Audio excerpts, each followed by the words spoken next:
স্বাগত এখন জনপদে। পুরো আয়োজন জুড়ে সঙ্গে আছি আমি সুমাইয়া রাত্রি। চট্টগ্রামের রাউজানে আধিপত্যের লড়াইয়ে 5 মাসে 33 সংঘর্ষ, প্রাণ গেছে 3 জনের। শুক্রবার ব্যবসায়ীকে প্রকাশ্যে গুলি করে হত্যা করায় আতঙ্কে স্থানীয়রা।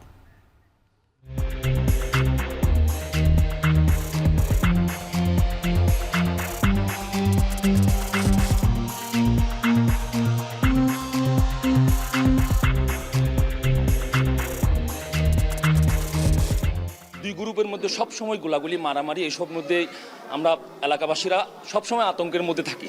এভাবে হলে তো সাধারণ মানুষ চলাফেরা করতে পারবে না। গুলিগুলো আবাস শুনে যায় খারে হনে মানে খোঁজ নেই মারে বা জানা ডর গর বাইন। এ নিয়ে বিস্তারিত থাকছে এখন জনপদে।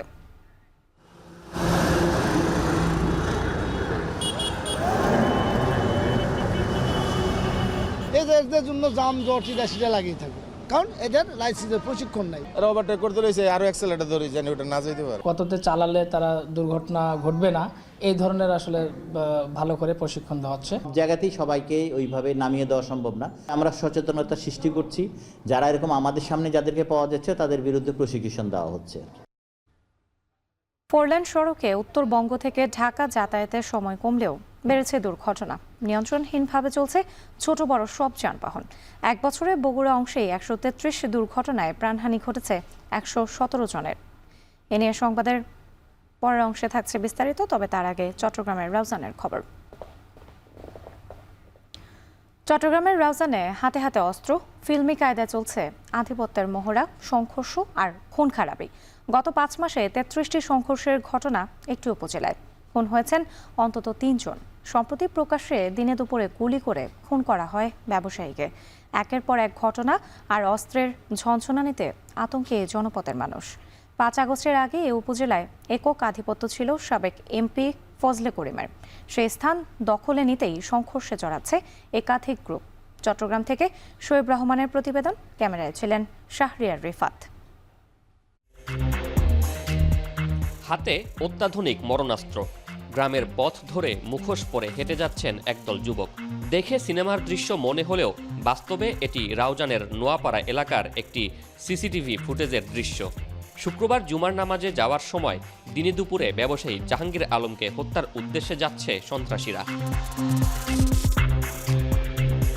আরেকটি সিসিটিভি ফুটেজে দেখা যায় অস্ত্র হাতে এক যুবক বাড়িতে গিয়ে হুমকি দিচ্ছেন। এক পর্যায়ে কোমরের পিস্তল বের করে গুলি করতে উদ্ধত হন। চলে ধস্তাধস্তি। এ চিত্র চট্টগ্রামের নোয়াপাড়া এলাকার। আরেক ফুটেজে দেখা যায় হেলমেট পরা এক ব্যক্তি দোনালা একটি বন্দুক হাতে দাঁড়িয়ে। তাকে কার্তুজ ভরে দিতে সাহায্য করছেন আরেক সহযোগী। তাদের ঘিরে লাঠিসোঁটা হাতে আরও কয়েকজন। এই দৃশ্যটিও রাউজানের নোয়াপাড়ার। সব মিলিয়ে রাউজান এখন এক আতঙ্কের জনপদ। 5 আগস্টের আগে এই জনপদে আওয়ামী লীগের সাবেক এমপি ফজলে করিমের একক আইন জারি ছিল। পট পরিবর্তনের পর থেকে পাল্টে যায় চিত্র। ফজলে করিমের জায়গা কে দখল নেবে তা নিয়ে চলে প্রতিনিয়ত হামলা, সংঘর্ষ, গোলাগুলি। খুন হয়েছেন অন্তত 3 জন। গ্রামের এই স্থানটিতে পাশে রয়েছে 2 থেকে 3টি বাড়ি। এছাড়া বাকি যে ঘরবাড়িগুলো রয়েছে সেগুলো এখান থেকে বেশ খানিকটা দূরে। এছাড়াও সামনের যে মোড় সেটি এই স্থানটিকে দৃষ্টির আড়াল করেছে। ফলে ঘাতকরা এই স্থানটিকে হত্যাকাণ্ডের জন্য বেছে নেয়। ঠিক এখানেই গুলি করে হত্যা করা হয় ব্যবসায়ী জাহাঙ্গীর আলমকে, যার রক্তের দাগ এখনও এখানে লেগে রয়েছে। দিনের আলোতে এমন হত্যাকাণ্ডের পর ভয় জমেছে এলাকাবাসীর মনে। সন্ধ্যার পর তো বটেই, দিনের আলোতেও নিরিবিলি পরিবেশে ঘর থেকে বের হতে ভয় পাচ্ছেন অনেক গ্রামবাসী। ব্যবসায়ী হত্যাকাণ্ডের পর এলাকাবাসীর মনে সার্বিক পরিস্থিতি নিয়ে ক্ষোভের জন্ম দিয়েছে। এমন পরিস্থিতিতে জানমালের নিরাপত্তা নিয়ে চরম উদ্বিগ্ন উত্তর চট্টগ্রামের এই জনপদের মানুষ। 2 গ্রুপের মধ্যে সবসময় গোলাগুলি মারামারি এসব মধ্যে আমরা এলাকাবাসীরা সবসময় আতঙ্কের মধ্যে থাকি। গুলিগুলো আবাস শুনে যায় খারে হনে মানে খোঁজ নেই মারে বা জানা ডর গর বাইন। পরিবর্তনের দিকে আমরা আশা করেছিলাম, কিন্তু তা এখনো তো সেই রকম কিছু দেখা যাচ্ছে না। এভাবে হলে তো সাধারণ মানুষ চলাফেরা করতে পারবে না। ঠিক আছে, আমরা এখন কি করে নিজের জীবন তো নিয়ে দায় হবে এখন। বিগত 16 বছর রাউজানের বিএনপির নেতাকর্মীরা ছিলেন ঘরছাড়া। অভিযোগ রয়েছে পট পরিবর্তনের পর চাঁদাবাজি, বালুমহাল দখল ও আধিপত্য বিস্তারকে ঘিরে সংঘর্ষে জড়ায় বিএনপির একাধিক গ্রুপ। 5 আগস্টের পর জানুয়ারি পর্যন্ত অন্তত 33টি সংঘর্ষ ও গোলাগুলির ঘটনা ঘটে, এর মধ্যে প্রায় 25টি নোয়াপাড়ার। যারা ভিন্ন নামধারে রাউজানে এখানে যারা আধিপত্য বিস্তার করে উড়ে এসে জুড়ে বসতে চাচ্ছে, তাদের কোনো অস্তিত্ব, তাদের কোনো ভূমিকা রাউজানের মাটিতে অতীতেও ছিল না, এখনো নাই, ইনশাল্লাহ ভবিষ্যতেও থাকবে না। এখানে রাউজানে শতকরা 90 জন জননেতা জনাব গিয়াসউদ্দিন কাদেরের অনুসারী, বাকি 10 জন যেগুলো গোলাম আকবরের অনুসারী আছে, এর মধ্যে সবাই সন্ত্রাসী। দেখেন, আমাদের মধ্যে কোনো অস্ত্রবাজি নেই, চাঁদাবাজ নাই, আমরা কোনো চাঁদাবাজের পক্ষে কিনা। 5 আগস্ট অভ্যুত্থানের দিন জ্বালিয়ে দেওয়া হয় রাউজানের নোয়াপাড়া পুলিশ ক্যাম্প। এরপর থেকেই এই ক্যাম্পের কার্যক্রম বন্ধ। এছাড়াও রাউজান থানাতেও হামলা চালিয়ে লুট করা হয় অস্ত্র, সেগুলোও সব উদ্ধার করা সম্ভব হয়নি। আমাদের আইনশৃঙ্খলা বাহিনী আমরা যারা আছি, আমরা কাজ করে যাচ্ছি, অচিরে ইনশাল্লাহ উন্নতি হবে আর কি। ওখানে পুলিশ ক্যাম্প স্থাপন করলে, প্লাস ওখানে যেহেতু থানা থেকে দূরে, সেক্ষেত্রে ভালো হবে এবং ওখানে আমাদের খুব দ্রুতই পুলিশ ক্যাম্প চালু করার পরিকল্পনা রয়েছে। এসব হামলা, সংঘর্ষ, গোলাগুলির ঘটনায় অন্তত 15টি মামলা হয়েছে। আটক হয়েছেন বেশ কয়েকজন। মূলত চাঁদাবাজি ও আর্থিক যোগসূত্র আছে এমন ক্ষেত্রগুলোতেই ঘটছে এসব সংঘর্ষের ঘটনা। শোয়েব রহমান, এখন, চট্টগ্রাম। উত্তরবঙ্গ থেকে ঢাকা যাতায়াতের সময় কমলেও বেড়েছে দুর্ঘটনা। 1 বছরে মহাসড়কে বগুড়া জেলায় দুর্ঘটনা 133টি, প্রাণ ছড়েছে 117 জনের। নতুন সড়কে আইন শৃঙ্খলা বাহিনীর নিয়ন্ত্রণ না থাকায় ছোট বড় সব যানবাহনই চলছে নিয়ন্ত্রণহীনভাবে। দুর্ঘটনা কমাতে সড়কে শৃঙ্খলা ফেরানোর দাবি যাত্রী চালকদের। রাজীব সেলিমের প্রতিবেদন। দেশের উত্তরের জনপদের সাথে রাজধানীর যোগাযোগ সহজ করেছে 4 লেনের সড়কপথ। সরু পথে আর লাগে না দীর্ঘ সময়, যানজট নেই, বেড়েছে গতি। ঢাকা রংপুর মহাসড়ক এখন এশিয়ান হাইওয়ে। পথে যুক্ত হয়েছে আন্ডারপাস, ওভারপাস, ফ্লাইওভার সহ আধুনিক সড়কের সবকিছু। তবে আগে ভুলে ছোট দুর্ঘটনা ঘটলেও এখন গতি বাড়ায় সামান্য ভুলেই ঘটছে বড় দুর্ঘটনা। সড়কে নিয়ম মেনে গাড়ি চালানোর পাশাপাশি অদক্ষদের প্রশিক্ষণ দেওয়ার কথা বলছেন চালকরা। এদের জন্য জাম জট সেটা লাগিয়ে থাকবে, কারণ এদের লাইসেন্সের প্রশিক্ষণ নাই, তারা ইন্টারভিউ দেয়নি, বিআরটি যায়নি, পানের দোকান লাইসেন্স কিনালে তারা গাড়ি চালাচ্ছে। নতুন ড্রাইভার এসে বামে ইন্ডিকেটার দেওয়া লাগবে সেটা জানেই না। তার যাদের কারণে মনে করেন যে এই গাড়ি চালানো মুশকিল হয়ে যাচ্ছে। নতুন যারা এরা ওভারটেক করতে রয়েছে, আরও অ্যাক্সেলেটার ধরে যেন ওটা না যেতে পারে। তথ্য বলছে 2024 সালের জানুয়ারি থেকে ডিসেম্বর পর্যন্ত মহাসড়কের বগুড়া অংশে দুর্ঘটনা হয়েছে 93টি। এতে প্রাণ ঝরেছে 76 জনের। সড়কের উন্নয়নের পাশাপাশি চালকের দক্ষতা বাড়ানো প্রয়োজন। চালকরা শুধুমাত্র লাইসেন্স নবায়নের সময় দায়সারা কর্মশালায় যুক্ত হন। বিআরটি আসলে সিগন্যালের ওপর বেশি জোর দিচ্ছে, যেহেতু আগামীতে শুধু 4 লেনের মধ্যে শুধু সিগন্যাল থাকবে আর অন্য কিছু থাকবে না। সেক্ষেত্রে আমরা তাদের হাইওয়েতে সর্বোচ্চ গতিসীমা কততে চালালে তারা দুর্ঘটনা ঘটবে না, এই ধরনের আসলে ভালো করে প্রশিক্ষণ দেওয়া হচ্ছে। মহাসড়কে দূরপাল্লার ভারী যানবাহনের দৌরাত্ম্যের পাশাপাশি নজরে আসে হালকা যানের বেপরোয়া পথ চলা। হেলমেট ছাড়াই উল্টো পথে ফ্লাইওভারে উঠে পড়ছে মোটরসাইকেল আরোহী। এছাড়া ভারী যানের সাথে পাল্লা দিয়ে আগেই থাকছে ভ্যান, সাইকেলের মতো হালকা যান। মহাসড়কে তো উঠেছেই, তাও আবার ওভারলোড নিয়ে। পর্যাপ্ত জনবল না থাকায় যানবাহন নিয়ন্ত্রণে হিমশিম খাচ্ছে হাইওয়ে পুলিশ। পর্যাপ্ত জনবল বা আমাদের লজিস্টিকের এখনও ওই রকম সক্ষমতা অত বেশি হয় নাই যে ওই সব জায়গাতেই সবাইকে ওইভাবে নামিয়ে দেওয়া সম্ভব না। তবে আমরা সচেতনতা সৃষ্টি করছি, যারা এরকম আমাদের সামনে যাদেরকে পাওয়া যাচ্ছে তাদের বিরুদ্ধে প্রসিকিউশন দেওয়া হচ্ছে। 2024 সালের শুরু থেকে এখন পর্যন্ত বগুড়ার আঞ্চলিক সড়ক ও মহাসড়কে দুর্ঘটনা ঘটেছে 133টি, তাতে মৃত্যু হয়েছে 117 জনের। রাজীব সেলিম, এখন, বগুড়া। বর্ধিত সময়ে শেষ হয়নি বগুড়া শহরের ফতে আলী সেতুর কাজ।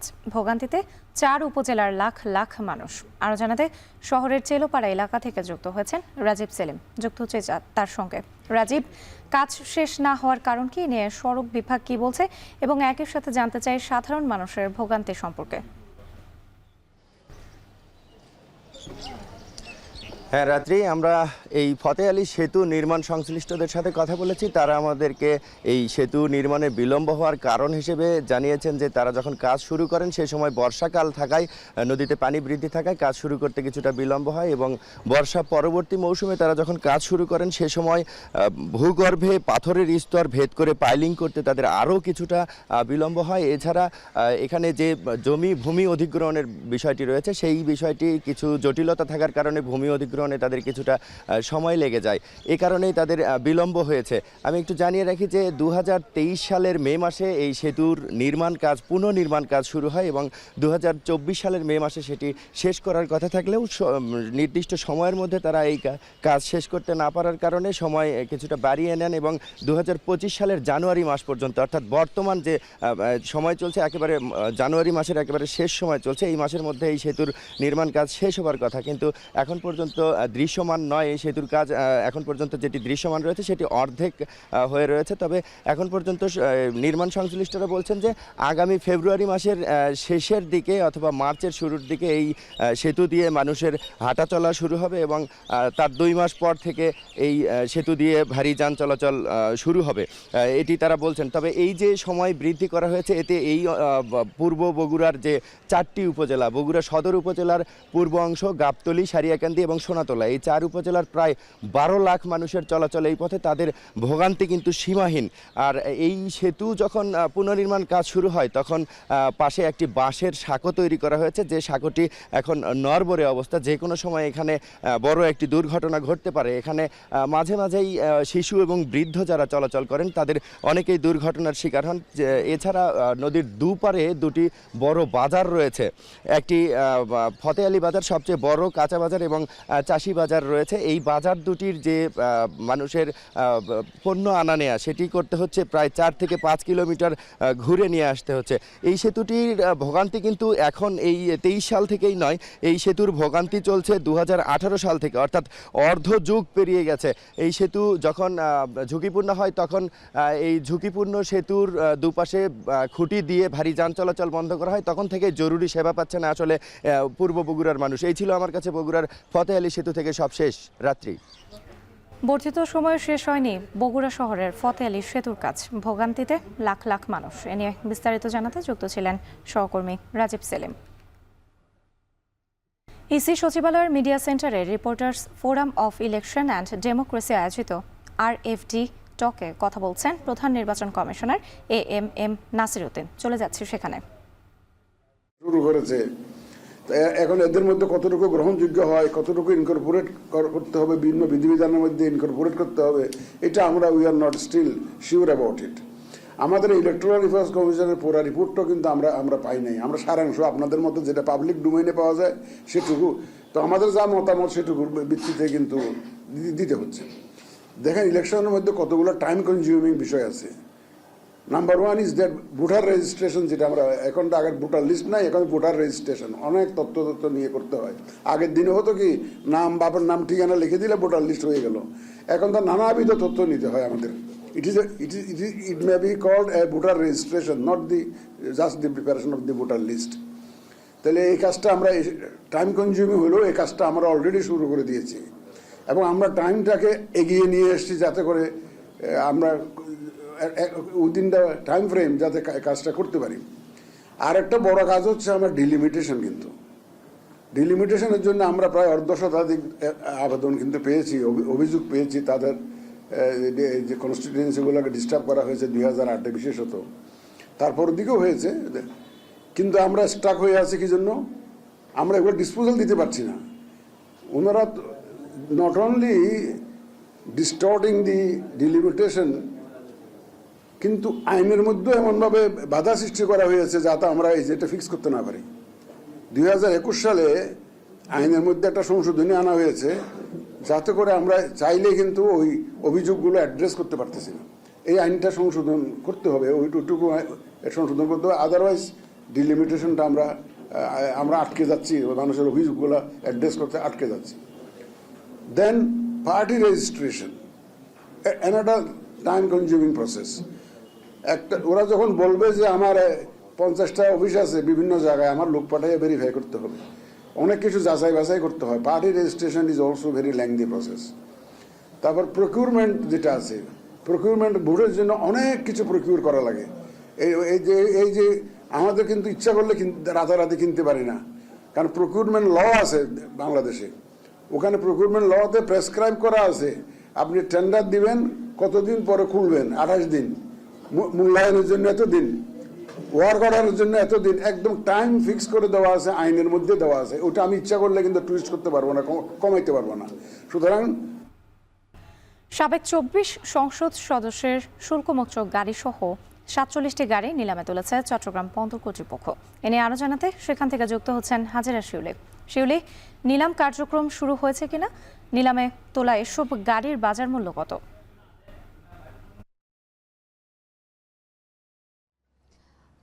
রাত্রি এই নিলামটি আসলে অনলাইন নিলাম হচ্ছে এবং সেক্ষেত্রে যাবতীয় কাগজপত্র ডকুমেন্ট সব অনলাইনে দাখিল করতে হবে দরদাতাদের। যেখানে আসলে উন্মুক্ত নিলাম হয় সেখানে নিলামে বিড পড়ে, কিন্তু যেটা হচ্ছে অনলাইন টেন্ডার সেক্ষেত্রে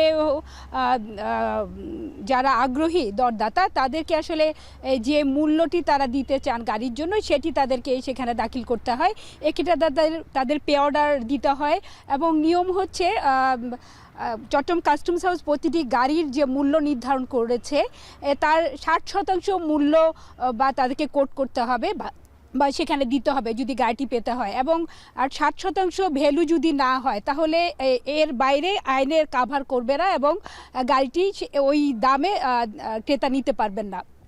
আপনারা জানেন যে আসলে এই গাড়িগুলো বিগত দ্বাদশ সংসদ সদস্যদের যে এমপিরা তারা এনেছিলেন এবং যেহেতু 5ই আগস্ট সরকার পতন হয় তারপর কিন্তু সরকার শুল্কমুক্ত সুবিধায় এমপিদের গাড়ি আমদানি সুবিধা বাতিল করে।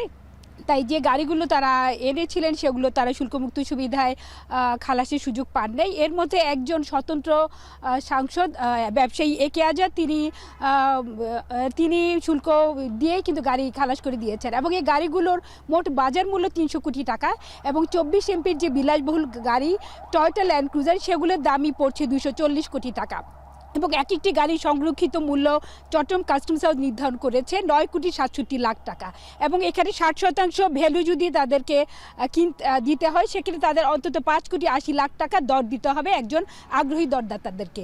এবং যারা ব্যক্তিগত ব্যবসায়ী বা প্রাতিষ্ঠানিক দরদাতা বা প্রাতিষ্ঠানিক ক্রেতা তাদেরকে কিন্তু ট্রেড লাইসেন্স, ভ্যাট নিবন্ধন নাম্বার এগুলো তাদেরকে দাখিল করতে হবে।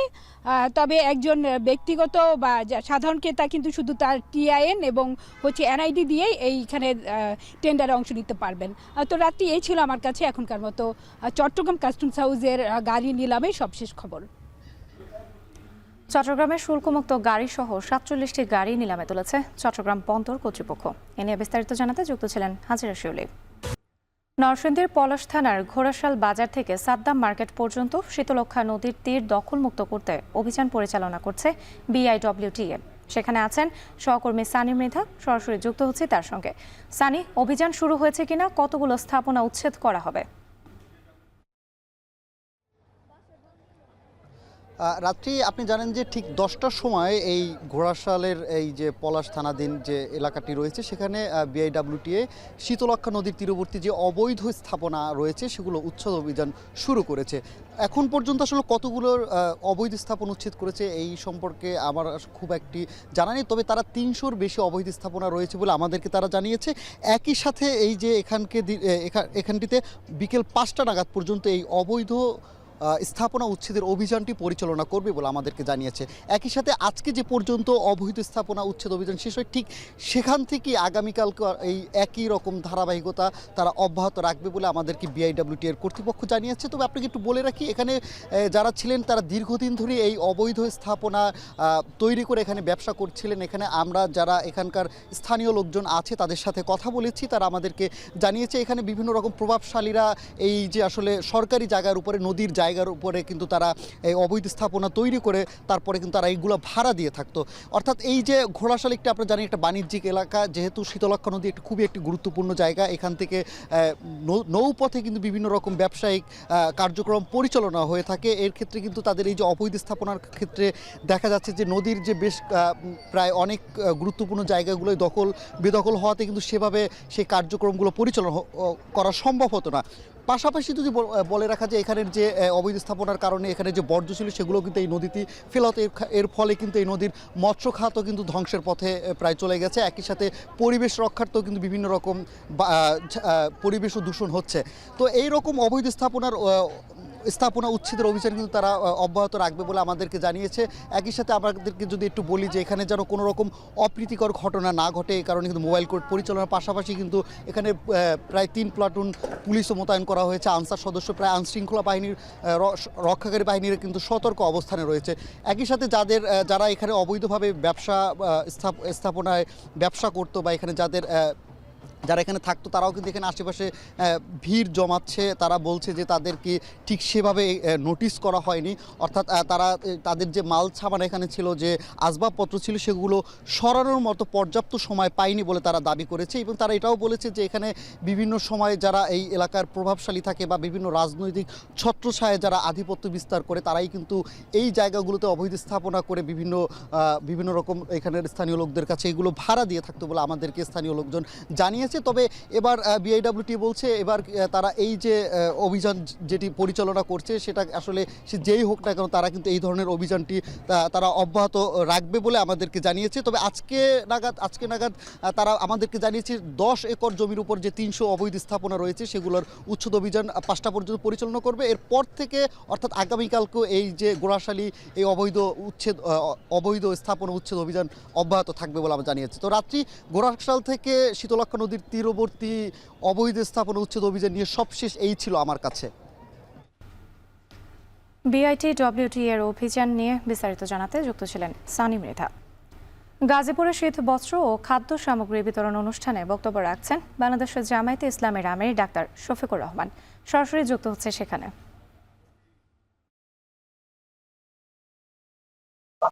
বাংলাদেশের জনগণের পক্ষ থেকে রিপাবলিক অফ চায়না, তার সম্মানিত প্রেসিডেন্ট শি জিনপিং এবং চায়নার জনগণকে আমরা আন্তরিক ধন্যবাদ ও কৃতজ্ঞতা জানাচ্ছি।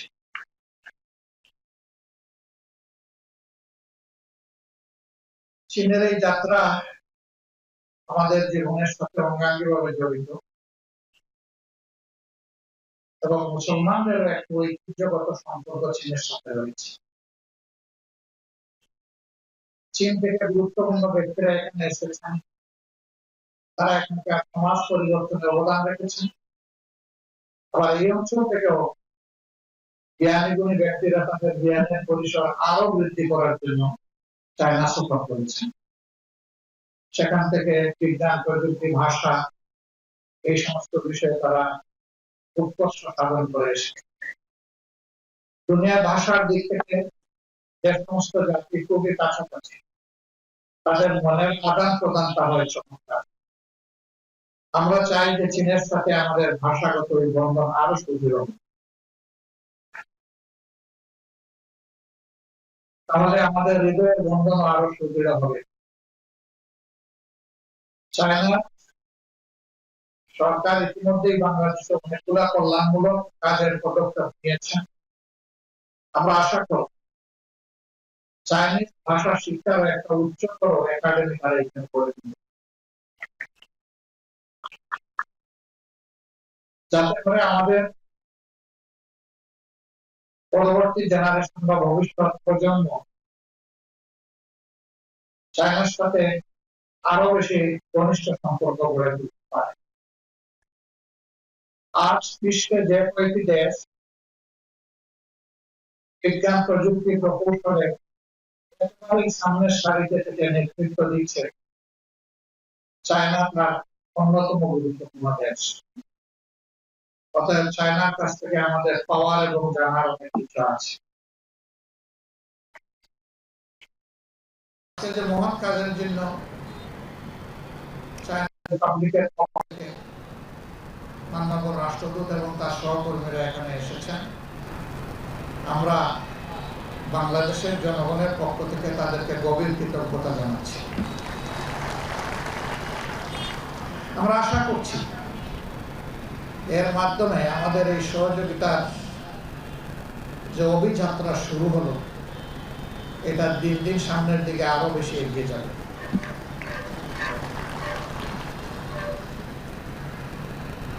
চায়নার মান্যবর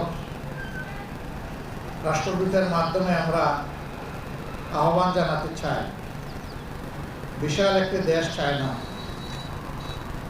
আপনারা বিভিন্ন পলিটিক্যাল পার্টিকে সেখানে সম্মানিত করছেন, দাওয়াত দিয়ে নিয়ে যাচ্ছেন, তার পাশাপাশি আমাদের দেশের সাংবাদিক মহল, বুদ্ধিজীবী, শিক্ষাবিদ যারা, তাদেরকেও আপনারা এই সুযোগটা বেশি বেশি করে তৈরি করে দেবেন।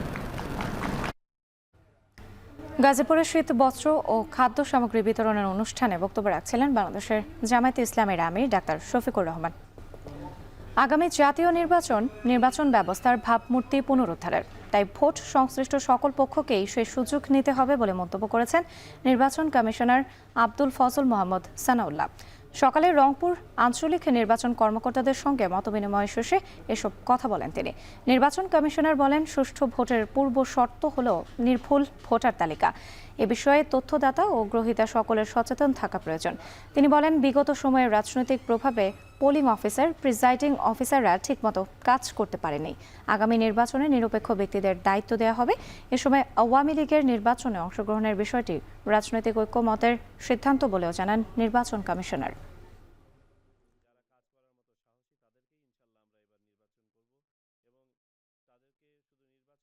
আমরা নিশ্চিত করব যে আমাদের যে পুল অফ অফিসার্স আছে তাদের মধ্য থেকে বেছে নিরপেক্ষ এবং যারা কাজ করার মতো সাহসী তাদেরকেই ইনশাল্লাহ আমরা এবার নির্বাচন করব এবং তাদেরকে শুধু নির্বাচন করাই না, তাদেরকে সম্পূর্ণ ক্ষমতায়ন করা, যাতে করে তারা স্বচ্ছভাবে এই প্রক্রিয়া সম্পন্ন করতে পারেন।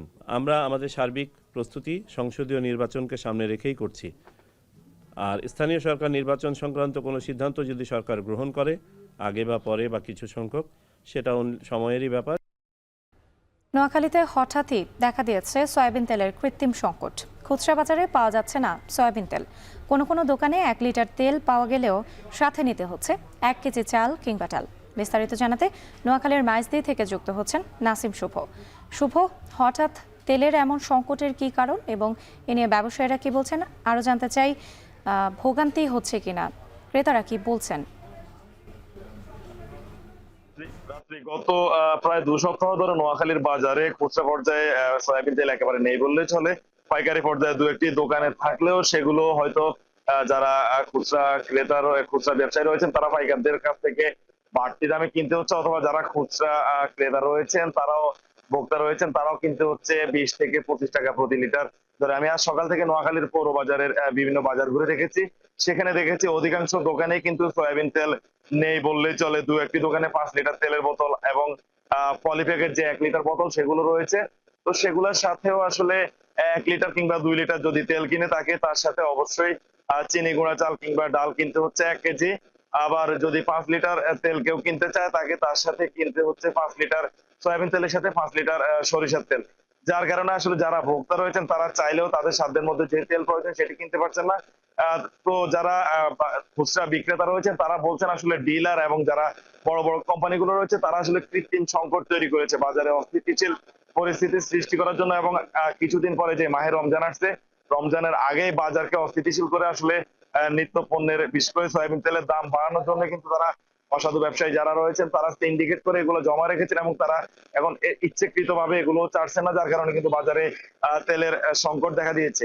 আমি কথা বলেছি বাজার করতে আসা অনেকের সাথে, তারা জানিয়েছেন তারা চাইলেও তাদের যতটুকু প্রয়োজন তেল সাধ্যের মধ্যে তারা কিন্তু নিতে পারছেন না। অর্থাৎ 1 লিটার তেল কিনতে তার যদি বরাদ্দ তারা 175 টাকা করেন, সেই তেল হয়তো 200 টাকা লিটারে কিনতে হচ্ছে, কিংবা 1 লিটার 175 টাকা তেলের সাথে 150 টাকা দিয়ে আবার 1 কেজি চালও কিনতে হচ্ছে। যার কারণে কিন্তু তাকে বাড়তি খরচ গুনতে হচ্ছে। তার যে বাজেট আছে সেই বাজেট অনুযায়ী সে কিন্তু তার যে নিত্য প্রয়োজনীয় পণ্য সামগ্রী কিনতে পারছেন না। এদিকে যারা খুচরা ব্যবসায়ী রয়েছেন তারা জানিয়েছেন তেল কিনতে এসে অনেক ভোক্তা আসলে তাদের সাথে মনোমালিন্য করছে এবং এর কারণে কিন্তু তাদের ব্যবসায়ও প্রভাব পড়ছে। অর্থাৎ যারা তেল কিনতে আসছেন তারা তেলের পাশাপাশি অন্যান্য পণ্য সামগ্রী নিতে চাইলেও যখনই আসলে বাড়তি দাম তেলের কথা শুনলেন তখন কিন্তু তারা অন্য পণ্য সামগ্রী নিচ্ছেন না, যার কারণে তাদের ব্যবসায়ও বড় ধরনের প্রভাব পড়ছে। তো ব্যবসায়ীরা জানিয়েছেন আসলে পাইকার এবং ডিলারের পয়েন্টগুলোতে আসলে ভোক্তা অধিকার এবং সরকারিভাবে যদি অভিযান চালনা করা না হয় তাহলে তেলের বাজারে যে অস্থিতিশীলতা সেটি কিন্তু কমার কোনো সম্ভাবনা নেই। রাতে এই ছিল আসলে নোয়াখালী থেকে সয়াবিন তেলের বাজার নিয়ে আমার কাছে এখন অবধি সব শেষ। নোয়াখালীর বাজারগুলোতে দেখা দিয়েছে সয়াবিন তেলের কৃত্রিম সংকট। সেখানকার সবশেষ পরিস্থিতি জানাতে যুক্ত ছিলেন নাসিম শুভ। চলতি মৌসুমে টাঙ্গাইলে প্রায় ৮১,০০০ হেক্টর জমিতে চাষ হয়েছে সরিষার। আবহাওয়া অনুকূলে থাকায় ফলন ভালো হয়েছে বলছেন কৃষকরা। এ নিয়ে আরও জানাতে সদর উপজেলা এলাকা থেকে যুক্ত হয়েছেন কাউসার আহমেদ। কাউসার, দাম পাওয়া নিয়ে কৃষকরা কি বলছেন? আমি যে এলাকাটাতে আছি এটা হচ্ছে টাঙ্গাইল সদর উপজেলার মগরা ইউনিয়নের ছোট বাসালিয়া গ্রাম। এই গ্রামের কয়েকজন কৃষকের সাথে আমার কথা হয়েছে। তারা জানিয়েছেন যে 1 বিঘা জমিতে সরিষা চাষ করতে তাদের খরচ হয়েছে 3 থেকে 3,500 টাকা। আর এখান থেকে প্রায় 5 থেকে 6 মন করে সরিষা পাচ্ছেন। আর প্রতি মন সরিষা 26 থেকে 2700 টাকা মন তারা বিক্রি করতে পারছেন। তারা বলছেন যে আরো কয়েকদিন পরে যদি এই সরিষাটা বিক্রি করতে পারেন তাহলে সেটা দাম আরো বেশি হবে। তারা বলছেন যে তখন সরিষার দাম 3 থেকে 3,500 টাকা কেজি হবে। আমি সকালবেলা এখানে এসেছি, আমি লক্ষ্য করেছি যে সকালবেলা এখানে এই মাঠে প্রচুর কুয়াশা ছিল। আর কুয়াশাকে এই ভেদ করে বা মাঘের শীতকে ভেদ করে কিন্তু যারা কৃষক রয়েছেন তারা এখানে সরিষা তুলতে ব্যস্ত সময় পার করছেন। তারা বলছেন যে এই একই ফসলিতে 3 থেকে 4 দিনের মধ্যে তারা বড় আবাদ করবেন, যে কারণে তাদের একটু কষ্ট হলেও তারা এখানে তারা সরিষা তুলছেন। আর এদিকে জেলা কৃষি বিভাগ বলছে যে চলতি মৌসুমে টাঙ্গাইলে প্রায় 81,000 হেক্টরে সরিষার চাষ হয়েছে। আর যেখান থেকে প্রায় 1,10,000 মেট্রিক টন সরিষার উৎপাদন হবে। কৃষি কর্মকর্তা জানিয়েছেন যে সরিষার ফলন বৃদ্ধি করতে এবং দেশীয় ভোজ্য তেলের চাহিদা মেটানোর জন্য সরিষা উৎপাদনের জন্য জেলার প্রায় 86,000 কৃষককে 1 কেজি করে সরিষার বীজ এছাড়াও 20 কেজি করে সার বিতরণ করা হয়েছে। আর এছাড়াও কৃষকদের উদ্বুদ্ধ করতে তারা মাঠ পর্যায়ে কাজ করছেন যাতে করে সরিষার উৎপাদন বেড়ে যায়। আর এই কৃষি কর্মকর্তা বলছেন যে গত 3 বছরে টাঙ্গাইলে প্রায় 20,000 হেক্টর জমিতে সরিষার আবাদ বৃদ্ধি পেয়েছে। তো এই ছিল টাঙ্গাইল থেকে সরিষা চাষের সবশেষ তথ্য। ৮১,০০০ হেক্টর জমিতে চাষ হয়েছে সরিষার টাঙ্গাইলে। এ নিয়ে বিস্তারিত জানাতে যুক্ত ছিলেন কাউসার আহমেদ। চুয়াডাঙ্গার অর্থনীতিতে বিশাল জায়গা জুড়ে রয়েছে খেজুরের গাছ। অবহেলা অযত্নে বেড়ে ওঠা এসব গাছই এখন অনেক পরিবারকে করেছে স্বাবলম্বী। স্থানীয় চাহিদা মিটিয়ে এসব গুড় চলে যাচ্ছে দেশ থেকে বিদেশে। গুড়ের মান ঠিক রাখতে এসব খেজুর গাছের রস সংগ্রহ ও গুড় তৈরিতে নিয়মিত তদারকি করছে কৃষি বিভাগ। চুয়াডাঙ্গা থেকে অনিক চক্রবর্তীর প্রতিবেদন। শীত এলেই দেশের নানা প্রান্তে শুরু হয় খেজুর গুড় তৈরির কর্মযজ্ঞ। আর তাতে কর্মচাঞ্চল্য তৈরি হয় খেজুরের গাছি থেকে খেজুর গুড় তৈরির কারিগরদের। শীতপ্রবণ অঞ্চল চুয়াডাঙ্গায় কার্তিকের শুরু থেকে গাছ কাটা শুরুর পর থেকে এখনও চলছে খেজুরের রস সংগ্রহের কাজ। আর তা থেকে গুড় তৈরি ও বিক্রি করে জীবিকা নির্বাহ করে জেলার কয়েক হাজার পরিবার। গুড় জাল দিই, হচ্ছে কি যে আপনার পাটালি তৈরি করি, বিভিন্ন ক্ষেত্রে এই রসগুলো আমরা সবাইকে সাপ্লাই দিই। পরিবারটাই চলে এর উপরে। শীত শেষ হয়ে গেলে আবার এই যে আমরা এই চাষে লেগে যাবো। গুড় উৎপাদনে প্রথম সারিতে থাকায় দেশের অন্যতম বৃহৎ খেজুরের গুড় হাট বসে এই চুয়াডাঙ্গায়। খেজুর গুড় ও নলেন পাটালি বেচাকেনাকে কেন্দ্র করে এখন জমজমাট জেলার ঐতিহ্যবাহী সরোজগঞ্জ হাট। সপ্তাহে 2 দিন হাটে দূর দূরান্ত থেকে আসেন ব্যাপারী সহ হাজারো ক্রেতা বিক্রেতা। এখান থেকেই গুড় চলে যায় ঢাকা, চট্টগ্রাম, সিলেট, পাবনা সহ দেশের বড় বড় মোকামে।